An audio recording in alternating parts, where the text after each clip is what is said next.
Isso, bota todo o seu ressentimento pra fora, Stephanie. Mas não afunde as crianças na sua amargura.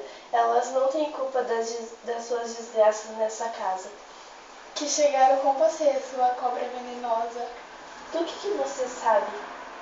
Um dia eu sei que você vai se arrepender de muitas coisas. Você tem que se arrepender, somente pelo ódio que colocou no meu coração. Se você dedicasse o tempo que você dedica ao ódio, você dedicasse a outras coisas, seria muito melhor para sua alma e para o seu corpo. Vagabunda miserável. Vá ao salão de beleza, compre roupas, perfumes, fique muito atraente, conquiste seu marido. Quando você conseguir, você será feliz. E você, Paula, dizendo isso, você é mais baixa do que eu imaginava.